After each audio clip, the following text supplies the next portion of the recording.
평안 넘치는 하루 되시기 바랍니다. 우리가 에스겔 말씀을 계속 보고 있습니다. 이 에스겔이 쓰여지던 시대는 바벨론이 침공을 하던 상황이었습니다. 1차, 2차에 거쳐서 바벨론이 쳐들어왔고 이제 세 번째 침공을 앞두고 있는 시점에서 에스겔을 통해서 또 그 비슷한 시기에는 예레미야를 통해서 말씀이 선포가 되었습니다. 이제 남유다는 망하게 됩니다. 바벨론이 들어오는 순간 모든 것이 끝나게 됩니다. 그러나 그럼에도 불구하고 이 백성들은 회개하지 않습니다. 이 주변에서 거짓 선지자들이 평안하다, 평안하다, 잘 될 것이다, 괜찮다, 좋은 일이 있을 겁니다. 이런 이야기를 계속하고 있고 백성들도 아직도 회개할 마음이 없습니다. 이 포로로 잡혀온 상황에서도 회개할 마음이 별로 없습니다. 이러한 강팍한 남유다 백성들을 향해서 하나님이 에스겔을 통해서 또 본국에서는 예레미야를 통해서 지금 말씀을 선포하고 계십니다. 자, 먼저 1절에 보시면 또 그가 큰 소리로 내기에 외쳐 이르시되 이 성읍을 관할하는 자들이 각기 죽이는 무기를 손에 들고 나오게 하라 하시더라. 하나님의 심판이 시작되는 모습을 에스겔을 통해 지금 보여주시는 겁니다. 이제 3차 침공이 시작되면 칼을 차고 사람들이 예루살렘 성으로 진입하게 됨을 오늘 보여주고 계십니다. 2절에 보시면 내가 보니 6사람이 북향한 윗문 길로부터 오는데 각 사람의 손에 어떤 무기를 잡았고 죽이는 무기를 잡았고 그 중에 한 사람은 가는 베옷을 입고 허리에 서기관에 먹그릇을 찼더라. 그들이 들어와서 놋제단 곁에 서더라. 이제는 하나님의 성전까지 들어와서 그 죽이는 자들이 공격을 할 것이다 라고 말씀을 선포하고 있습니다. 이 에스겔 9장 또 계속해서 우리가 보게 되는 이 에스겔은 심판에 대한 내용이 주를 이룹니다. 심판의 메시지를 주시는 이유가 무엇이겠습니까? 지금이라도 무엇을 해라? 회개해라 라고 주님께서 기회를 주고 계시는 것입니다.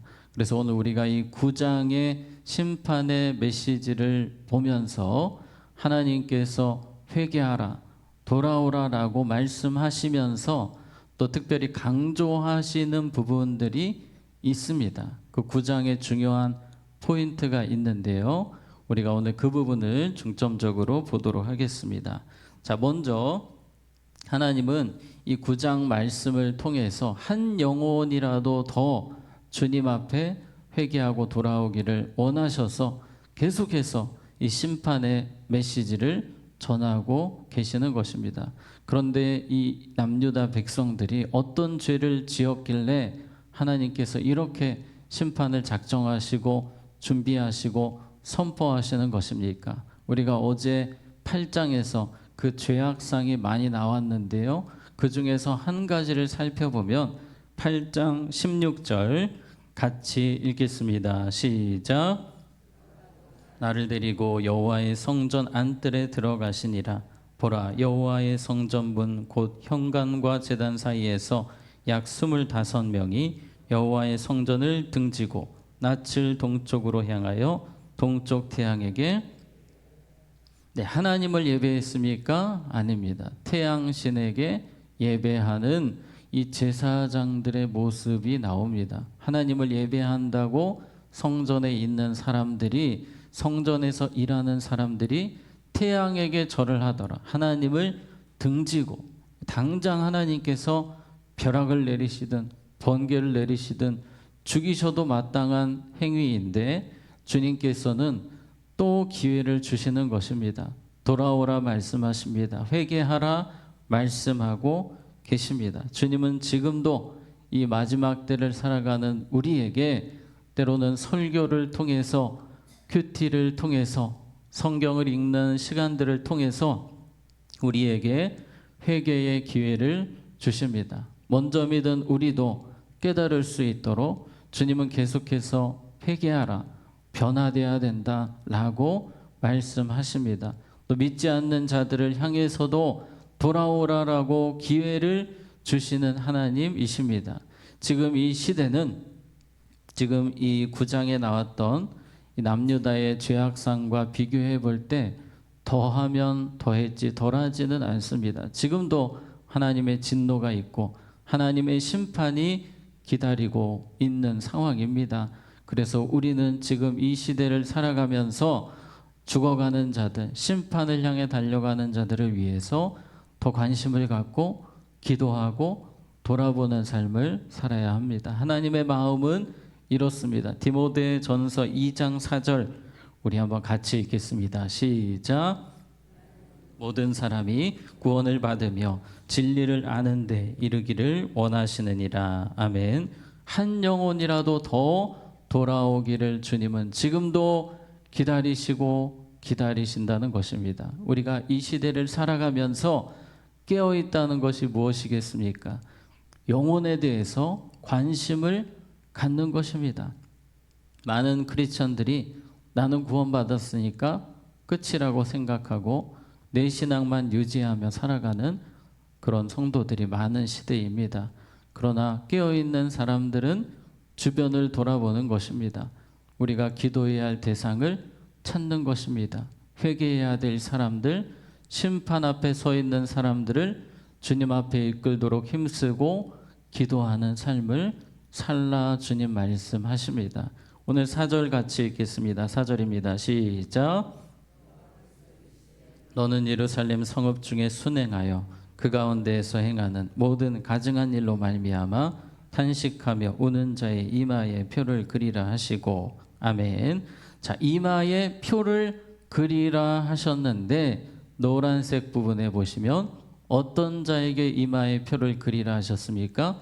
모든 가증한 일로 말미암아 탄식하며 우는 자라고 되어 있습니다.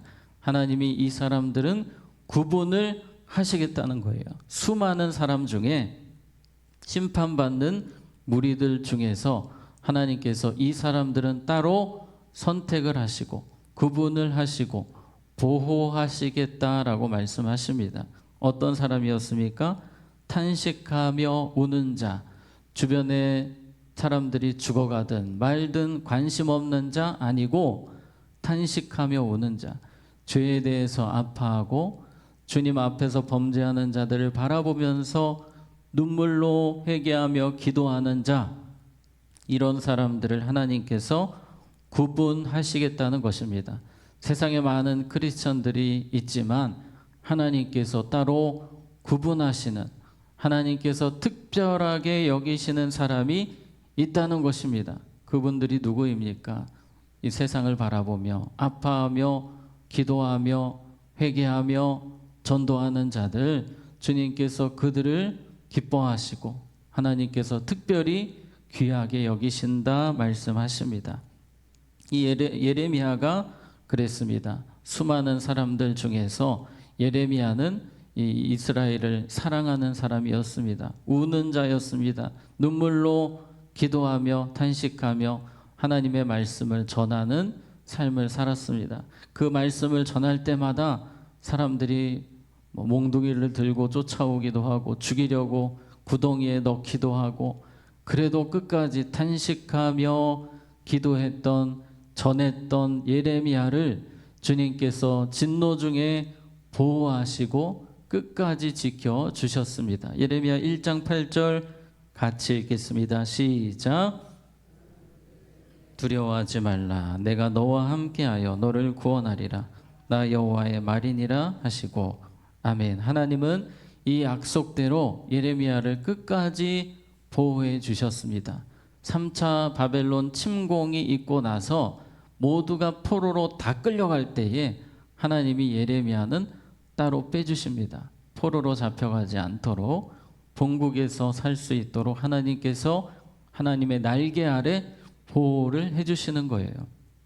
탄식하며 시대를 아파하며 기도하는 그 사람, 하나님께서 특별히 여기심을 예레미야를 통해 하나님이 보여주셨습니다. 우리 4절을 다시 한 번 더 읽겠습니다. 시작.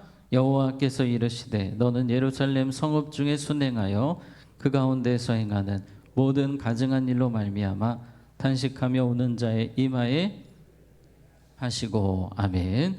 하나님은 우리가 이렇게 살기를 원하십니다. 창세기에 보면 그렇게 살았던 사람들이 있죠. 노아가 그러했습니다. 노아는 그냥 방주를 지은 것이 아니라 베드로후서 2장 5절에 보면 전파하는 의인이라는 표현이 나옵니다. 의를 전파하는 노아라고 표현이 되어 있습니다. 그 시대를 안타까워하면서 믿지 않는 자들, 하나님을 부인하는 자들에게 더 전하려고 힘썼습니다. 아브라함을 우리가 생각해 보면 소돔성이 멸망한다는 소식을 듣고 가만히 있지 않습니다. 정말 하나님 앞에 생명 걸고 한 영혼이라도 살리기 위해 기도했고 그 가운데 롯을 결국 구출하게 되지 않습니까? 지금도 하나님은 이 가증한 일로 말미암아 탄식하는 자, 아파하며 기도하는 자, 주변을 돌아보는 자를 찾고 계십니다. 자, 5절 말씀 같이 읽겠습니다. 시작. 내 귀에 이르시되 너희는 그를 따라 성읍 중에 다니며 불쌍히 여기지 말며 긍휼을 베풀지 말고 쳐서. 이제 하나님의 심판이 이르게 되면 하나님의 긍휼은 더 이상 보이지 않습니다. 하나님은 무섭게 심판하십니다. 긍휼을 거두시는 겁니다. 10절에도 이런 말씀이 있는데요. 그러므로 내가 그들을 어떻게 여기지 아니하며 불쌍히 여기지 아니하며 긍휼을 베풀지 아니하고 그들의 행위대로 그들의 머리에 갚으리라 하시더라. 우리가 때로 착각할 수 있습니다. 하나님은 끝까지 사랑의 하나님, 그냥 사랑의 하나님만 생각하시면 안 됩니다. 하나님은 사랑의 하나님이기도 하시지만 두려우신 하나님, 심판하시는 하나님, 공의의 하나님이시라는 사실을 우리는 믿어야 합니다. 이 두 가지 사실을 잘 기억해야 됩니다. 균형적으로 우리는 믿을 수 있어야 됩니다. 그러나 세상은 하나님은 그냥 사랑의 하나님, 여기까지만 생각하려고 합니다. 반드시 심판하십니다. 오늘 두려운 말씀이죠. 내가 행위대로 심판하겠다고 하셨습니다. 행위대로. 그러므로 우리가 이 땅을 살아가면서 우리의 행위가 주님 앞에 부끄럽지 않도록 오늘 하루를 우리가 살아갈 때에도 우리의 행위를 기억하시는 하나님 앞에서 두렵고 떨림으로 주님을 위해 살고 주님의 기쁨 되기를 힘쓰는 삶이 되어야 할 것입니다. 자, 6절 말씀 같이 읽겠습니다. 시작. 처녀와 어린이와 여자를 다 죽이되 이마에 표 있는 자에게는 가까이 하지 말라. 내 성소에서 시작할지니라 하시매 그들이 성전 앞에 있는 늙은 자들로부터 시작하더라. 아멘. 자, 이마에 표 있는 자에게는 가까이 하지 말라라는 표현이 나왔습니다. 또 아까와 비슷한 이야기가 있는데요. 심판이 진행될 때에 이마에 표가 있는 자, 이것은 무엇을 이야기하는 것입니까? 하나님께서 선택하신 사람들, 예를 들어서 이 출애굽대로 돌아가 보면 유월절 어린 양의 피를 문설주에 바른 사람들은 하나님께서 죽음의 사자가 올 때에 유월 그냥 지나가게 하신 것처럼 이 바벨론 심판이 마지막 심판이 있을 때에도 하나님이 표시하신 사람들, 하나님이 특별히 선택하신 사람들은 그 심판을 면하게 될 것이다 라고 말씀하십니다. 이 당시 상황을 생각해 보면 예레미야를 하나님께서 그렇게 보호하셨고 또 예레미야를 곁에서 도왔던 사람들 눈치 보지 않고 하나님 편에 서고 예레미야를 도왔던 사람들도 하나님께서 이렇게 끝까지 지켜주셨습니다. 하나님은 지금도 예수 피로 구원받은 우리를 주님께서 끝까지 붙드시고 세상이 멸망해도 심판받아도 너는 내 백성이라 내가 끝까지 보호할 것이다 말씀하시면서 우리의 영혼을 끝까지 지켜주실 줄로 믿습니다. 말씀을 정리하겠습니다. 이 시대를 향한 이 사탄의 최고의 작전은 믿는 자들이 영혼에 대해 무관심하게 하는 것입니다. 잠자면 그렇게 됩니다. 우리가 깨어있지 못하면 무관심한 크리스천으로 사는 것입니다. 우리는 더 주변을 돌아보아야 합니다. 노아처럼, 아브라함처럼, 예레미야처럼, 에스겔처럼 주변을 위해서 기도하고 회개하고 느헤미야처럼 눈물로 기도하는 삶을 살아야 할 것입니다. 느헤미야 같은 한 사람이 민족을 깨우고 살린 것처럼 하나님은 깨어있는 우리를 통해 영혼을 돌아보는 우리를 통해 우리 가정을 살리시고 교회를 살리시고 민족을 살리는 주님의 도구 되게 하실 줄로 믿습니다. 함께 기도하겠습니다. 하나님 아버지, 오늘 주신 말씀과 같이 우리 주변을 더 돌아보며 회개하며 또한 많은 영혼 주님 앞에 돌아올 수 있도록 최선 다해 살아가는 우리 모두가 되게 하여 주시옵소서. 우리가 잠자지 않도록 깨어있도록 우리의 영혼을 붙들어 주시고 영혼에 대해서 무관심한 삶을 살지 않도록 날마다 우리의 마음을 성령께서 일깨워 주시옵소서. 오늘도 반주로 섬기시는 권사님과 온 가족을 성령 충만케 하셔서 항상 주님이 귀히 쓰시는 가정 되게 하여 주시옵소서. 환우분들, 어려움 겪는 분들 우리 주님 능력의 손으로 안수하시고 치료하시고 회복의 은혜를 주시며 특별히 이번 주 수목금 진행되는 우리 중고등부 수련회를 통해 우리 다음 세대 우리 자녀들이 예수님을 만나는 축복의 시간 되게 하여 주시옵소서. 더운 날씨 가운데 우리 사랑하는 모든 성도님들 건강과 체력을 삶을 지켜 주시옵소서. 예수님 이름으로 기도합니다. 아멘.